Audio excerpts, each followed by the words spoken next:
রাজনৈতিক দলগুলোর নির্বাচন পূর্ব ইশতেহারের তোড়জোড় চলছে। কি ধরনের প্রতিশ্রুতি কামনা করেন একজন নাগরিক হিসেবে? বিভিন্ন রাজনৈতিক দলগুলো তাদের নির্বাচনী ইশতেহার প্রকাশের কাজ শুরু করে দিয়েছেন এবং নির্বাচন পূর্ব ইশতেহার প্রস্তুত এবং প্রকাশের এই সময়টাতে আমি দেশের একজন নাগরিক হিসাবে আশা করি যে দেশের মানুষের ধর্মীয় মূল্যবোধ, যেটাকে আজ অনেক বছর যাবৎ নানাভাবে চেপে রাখার চেষ্টা করা হয়েছে, এটাকে কোণঠাসা করে রাখার চেষ্টা করা হয়েছে, যার ফলে জাতি হিসাবে আমরা ক্ষতিগ্রস্ত হয়েছি। দুর্নীতিসহ নানা অনিয়ম আমাদের সমাজে জেঁকে বসেছে। অতএব রাষ্ট্রের প্রত্যেকটা স্তরে ধর্মীয় মূল্যবোধকে সর্বোচ্চ গুরুত্ব দেওয়ার ব্যাপারে প্রতিশ্রুতি রাজনৈতিক দলগুলো যেন দেন, সেটি আমি প্রত্যাশা করি। এবং সেই সাথে একটি রাষ্ট্র তার যে আইডিওলজিক্যাল দিকটা, সেটা স্পষ্ট হতে হয়, পরিষ্কার হতে হয়। এদেশের নাগরিকেরা যা চান সেটা কি রাজনীতিবিদরা করেন? সেটা কি দেশের তথাকথিত সুশীল সমাজ করেন, নাকি তারা কোনো কিছু আরোপ করতে চেষ্টা করেন? এই বিষয়টি পরিষ্কার হওয়া দরকার নির্বাচনী ইশতেহারের মাধ্যমে। জনগণ চান সেটি তারা পরিষ্কার করা দরকার, বা তাদের যা অবস্থান সেটা তারা ক্লিয়ার করা দরকার।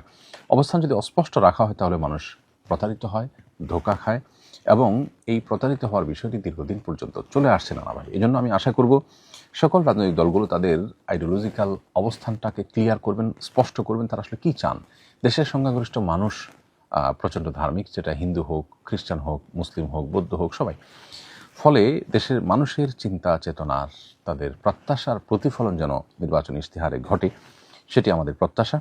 সেই সাথে আমাদের দেশে যত অনিয়ম আছে, যত দুর্নীতি আছে, বিশেষ করে দুর্নীতির বিরুদ্ধে এবং অপশাসনের বিরুদ্ধে জিরো টলারেন্সে যাওয়ার ব্যাপারে নির্বাচনী ইশতেহারে কথা আসা দরকার। আমাদের দেশটিতে আমরা জানি সবচেয়ে বড় সমস্যার জায়গা হলো এই জায়গাটা, অর্থাৎ দুর্নীতি। এটি আমাদেরকে পিছিয়ে রেখেছে, অনিয়ম এটা আমাদেরকে পিছিয়ে রেখেছে, অপশাসন, আইনের বিচার না থাকা এবং আইনকে তার আপন গতিতে চলতে না দেওয়া, এটি আমাদের সবচেয়ে দুর্ভাগ্যজনক পিছিয়ে থাকার অন্যতম কারণ। অতএব এই দুইটা জায়গা, অর্থাৎ দুর্নীতিতে জিরো টলারেন্স এবং এমন সিস্টেম ডেভেলপ করা যে দুর্নীতির পথগুলি রুদ্ধ হয়ে যায়, এবং কঠোর শাস্তি নিশ্চিত করা, আইনের শাসন নিশ্চিত করা যে কোনো অপরাধ করলে, এই দুটি বিষয়কে নির্বাচনী ইশতেহারে তারা আনবেন এবং সেটিকে বাস্তবায়ন করবেন, সেটি আমাদের প্রত্যাশা দেশের নাগরিক হিসাবে।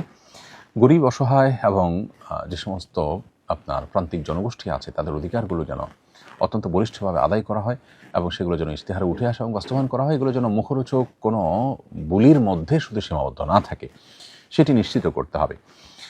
সেই সাথে মাদ্রাসা শিক্ষার্থীদেরকে, ইমাম সাহেবদেরকে, মসজিদের মুয়াজ্জিনদেরকে এবং অন্যান্য উপাসনার ব্যক্তিবর্গকে সমাজের মূলধারার সাথে ইনক্লুড করে তাদেরকে সমাজের উন্নয়নে ভূমিকা রাখবার সুযোগ করে দিতে হবে।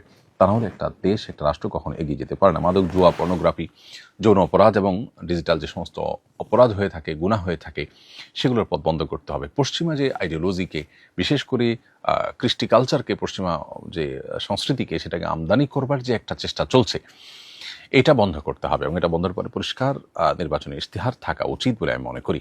আমি আশা করি, প্রত্যাশা করি যে রাজনৈতিক দলগুলো জনগণের প্রত্যাশা পূরণ করতে সার্থক হবেন, সক্ষম হবেন এবং মানুষকে নতুন করে আশা দেখাবেন। প্রত্যেকটা মানুষ কিন্তু দেশে অনেকখানি হতাশ রাজনৈতিক দলগুলোর আচার আচরণ, তাদের প্রতিশ্রুতি এবং বাস্তবায়নের ব্যাপারে। আমি আশা করব যে নতুন বাংলাদেশে সেটির অবসান ঘটবে। যারাই আসবেন তারা সেটি লক্ষ্য করবেন। আল্লাহ তাআলা তাদেরকে সেই তৌফিক দান করুন। আমরা মনে প্রাণে তাদের সবার প্রতি সেই আশাবাদ ব্যক্ত করছি এবং আল্লাহর কাছে সে দোয়াও করছি। মহিলা ও শিশু মন্ত্রণালয়ের নাম পরিবর্তন করে নারী ও শিশু মন্ত্রণালয় করা হয়েছে। নাম পরিবর্তন কতটা দরকারি ছিল এবং মহিলা শব্দটা থাকা এবং না থাকার মধ্যে কি কোনো পার্থক্য আছে? প্রিয় দর্শক, খুবই স্পর্শকাতর, খুবই সূক্ষ্ম একটি পরিবর্তন এটি। আমরা জানি এই সরকারের আমলে সবচাইতে বিতর্কিত যে কমিশন গঠন হয়েছে সেটা হলো যে নারী কমিশন। নারী সংস্কার কমিশনের দায়িত্বরত যারা ছিলেন এবং এই মন্ত্রণালয়ের দায়িত্বরত যিনি উপদেষ্টা আছেন, এ যাবৎ এই সরকারের যত বিতর্ক হয়েছে, বিতর্কিত কাজ ছিল, এর মধ্যে এটা ছিল সবচাইতে জোরালো বিতর্কের বিষয়। দুর্ভাগ্যজনক বাস্তবতা হলো তাদেরই একটি প্রস্তাবনাকে সরকার আমল নিয়েছে এবং সরকার প্রধান সেটিকে গুরুত্বের সাথে নিয়েছেন এবং মহিলা ও শিশু মন্ত্রণালয়, শিশু বিষয়ক মন্ত্রণালয়ের নাম পরিবর্তন করে নারী ও শিশু বিষয়ক মন্ত্রণালয় করা হয়েছে ইতিমধ্যে।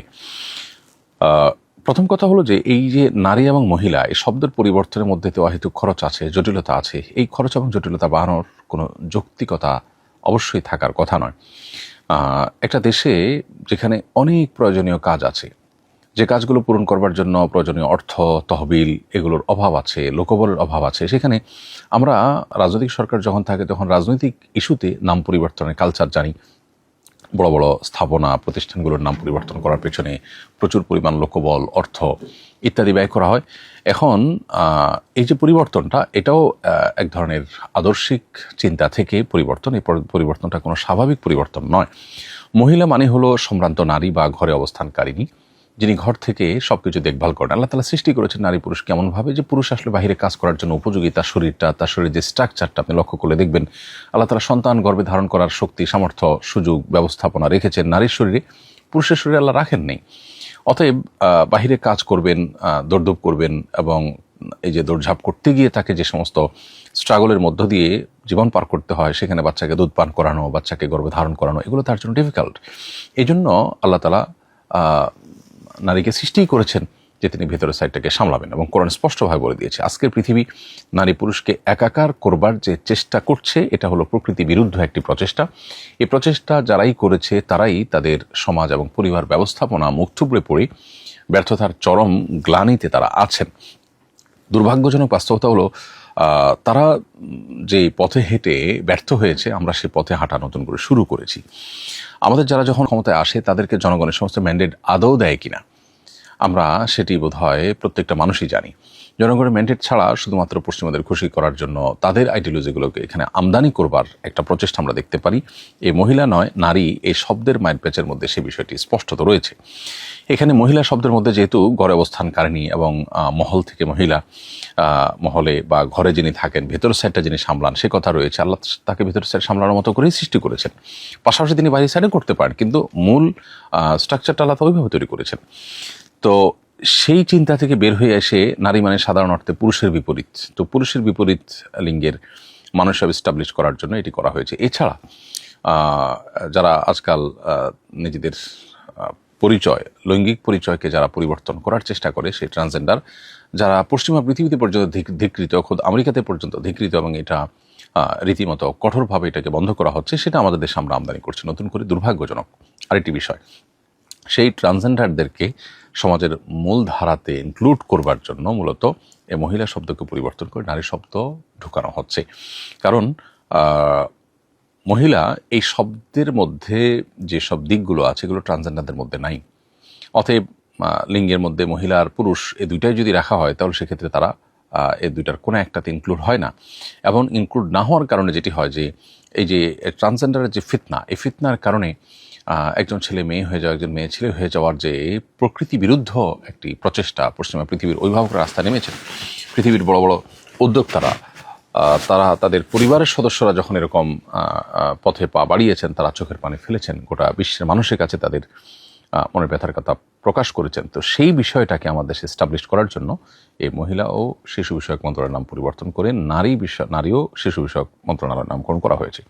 কারণ নারী বলতে আপনার মূল নারী, অরিজিনাল নারী, আবার ট্রান্সজেন্ডার নারী, এই দুই নারীকে নারী হিসাবে ইনক্লুড করে মূলত তাদেরকে এখানে যেন জায়গা করে দেওয়া হয়, সেই দুর্বিসন্ধি থেকে এই নামটাকে পরিবর্তন করা হয়েছে। প্রগতিশীলরা মনে করছেন যে এর মধ্যে দিয়ে তারা সমতা বিধান করছেন, এর মধ্যে দিয়ে সমাজকে ইনক্লুসিভ তারা করছেন। মূলত এরকম ইনক্লুসিভ যদি বলেন আপনি, সমাজের মূলধারা বহু মানুষ আছে যাদেরকে আপনারা সমাজ থেকে বিচ্ছিন্ন করে রাখছেন। আলেমন আমাদেরকে সমাজের মূলধারার মধ্যে আপনারা গণেনই না, তাদেরকে কখনো কোনো গুরুত্বপূর্ণ বিষয়ে মানুষই মনে করেন না। সেখানে আপনারা এই ট্রান্সজেন্ডার বিকৃত চিন্তার মানুষগুলোকে ইনক্লুসিভ করার জন্য এতটা মরিয়া হয়েছেন, মূলত সমকামিতাকে প্রতিষ্ঠা করবার জন্য। অতএব এই শব্দের মায়ের পেছার পিছনে আদর্শিক একটি আক্রমণের ব্যাপার আছে, যেটা এই দেশ এবং জাতির বিরুদ্ধে আক্রমণ করা হচ্ছে। দুর্ভাগ্যজনক বাস্তবতা, সেটি আমাদের দেশে বিভিন্ন সময় হয়ে থাকে। জনগণকে এ ব্যাপারে সোচ্চার হতে হবে এবং সচেতন হতে হবে। যদিও এর নামের পরিবর্তনের তেমন আহামরি কিছু আসে যায় না, কিন্তু দুর্বিসন্ধিমূলকভাবে নামের পরিবর্তন এটা অবশ্যই অগ্রহণযোগ্য, এবং এটি হলো মানুষের উপরে চাপিয়ে দেওয়া, আদর্শিক চিন্তাধারাকে চাপিয়ে দেওয়ার নামান্তর। আস-সুন্নাহ ফাউন্ডেশন, উম্মার স্বার্থে সুন্নাহর সাথে।